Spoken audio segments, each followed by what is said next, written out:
Organización estructural de la mitocondria. Ocupan una parte sustancial del volumen citoplasmático. Son cilindros alargados y rígidos con un diámetro de una mica. En promedio hay 2000 mitocondrias por célula. Es centro de producción de energía en la célula. Estructura de la mitocondria. Matriz. Contiene una mezcla altamente concentrada de cientos de enzimas que llevan a cabo la oxidación del piruvato, de ácidos grasos y para el ciclo del ácido cítrico.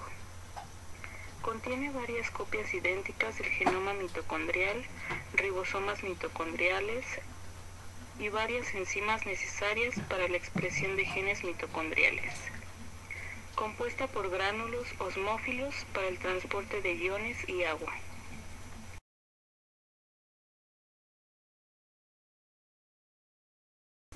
Membrana interna. Replegada en numerosas crestas, lo que incrementa su superficie total. Contiene proteínas.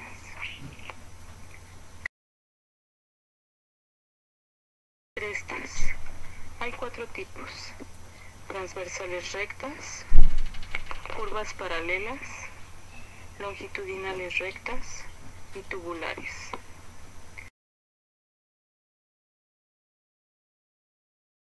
Membrana externa. Contiene gran cantidad de proteína formadora de canales, llamadas porinas. Contiene enzimas. Espacio intermembranal. Contiene varias enzimas que utilizan el ATP que sale de la matriz para fosforilar otros nucleótidos.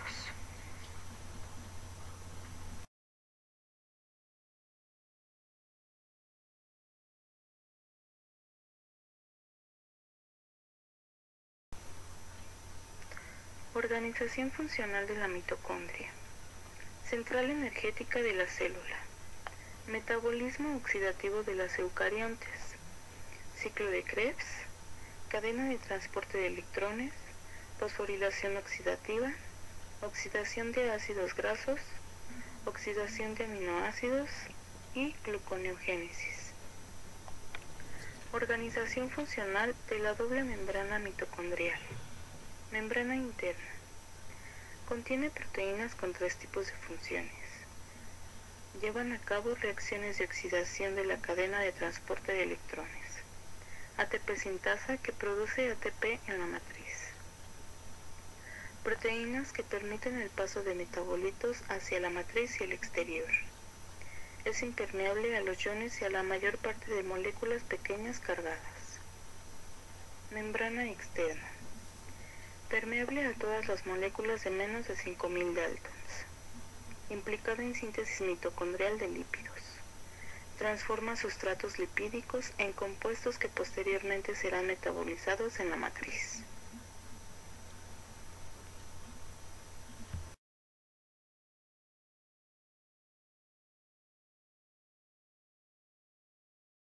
Internalización de las proteínas.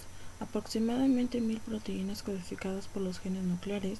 Más del 95% de las proteínas mitocondriales son sintetizadas en ribosomas citosólicos libres e importadas de las mitocondrias como cadenas polipeptídicas completas, por medio de un transporte dependiente de energía.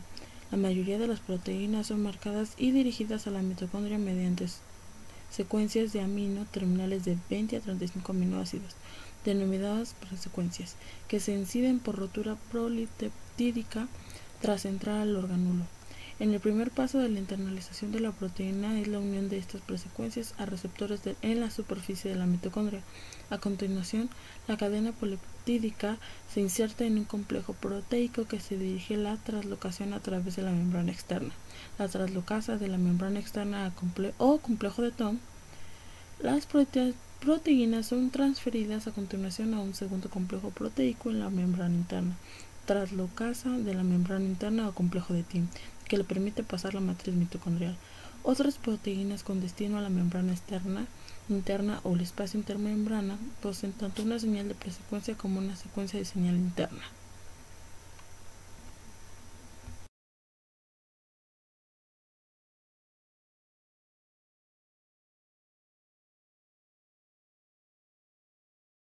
División mitocondrial.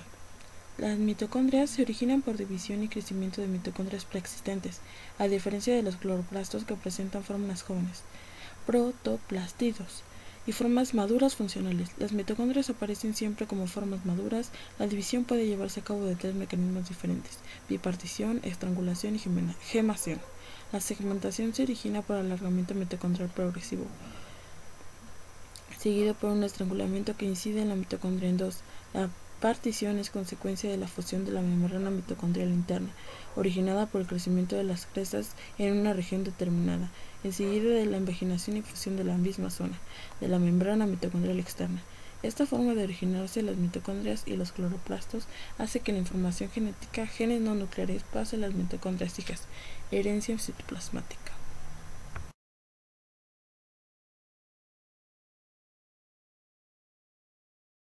Peroxisomas.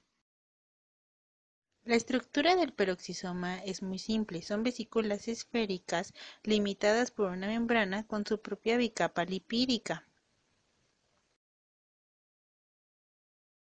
y tienen un centro denso cristalino. Los peroxisomas llevan a cabo una gran variedad de actividades metabólicas, participan en el metabolismo de los lípidos, síntesis de colesterol y ácidos biliares. Contienen más de 50 enzimas, pero las más características son las oxidasas y las catalasas. Los peroxisomas sintetizan peróxido de hidrógeno para poder usarlo para oxidar alcoholes, fenoles, ácido fórmico, formaldehído, acetaldehído con sus enzimas. El peróxido sintetizado es una sustancia tóxica, así que lo mantienen dentro.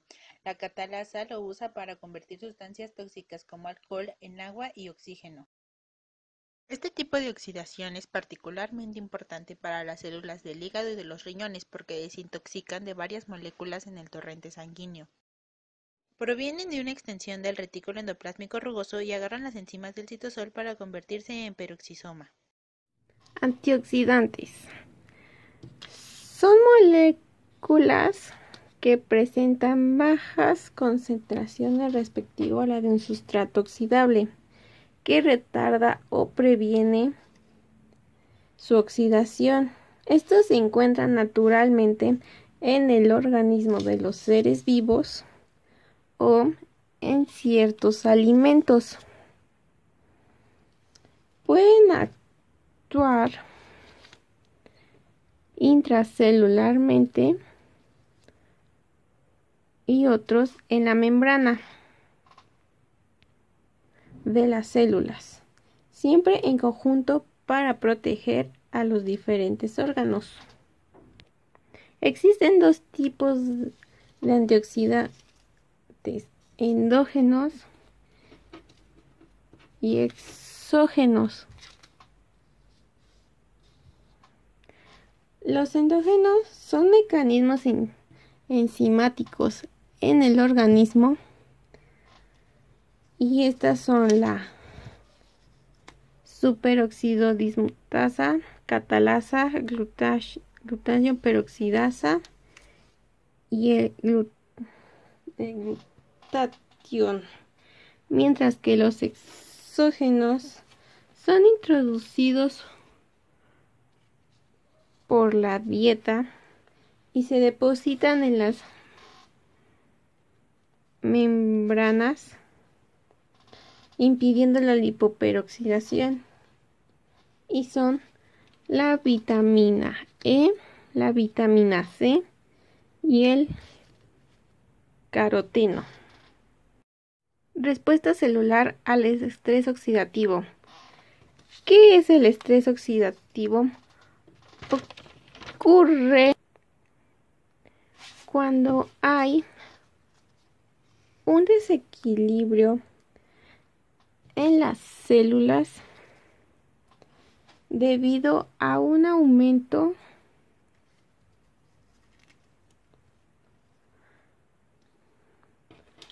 de especies reactivas de oxígeno y una disminución de los antioxidantes.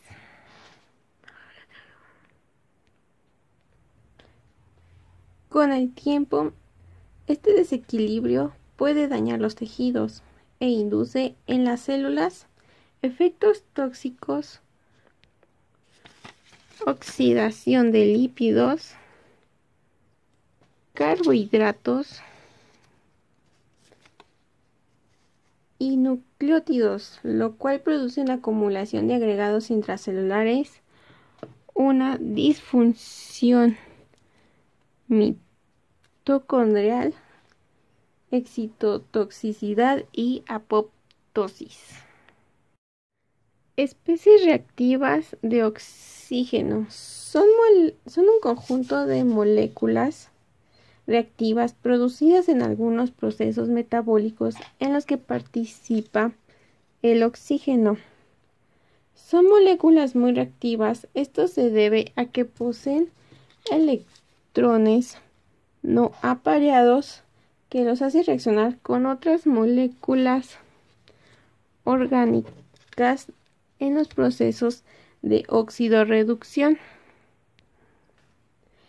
Estas especies reactivas de oxígeno son el anión superóxido, que es un potente agente oxidante que puede liberar fierro de proteínas ferrosulfuradas y de la ferritina. El peróxido de hidrógeno, soluble en lípidos y por ende capaces de poder difundirse en la membrana.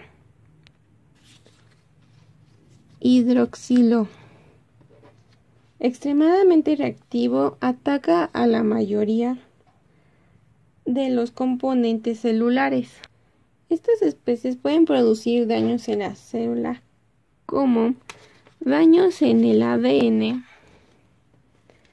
oxidación de ácidos grasos, de aminoácidos y por reacciones con metales como el fierro y el cobre.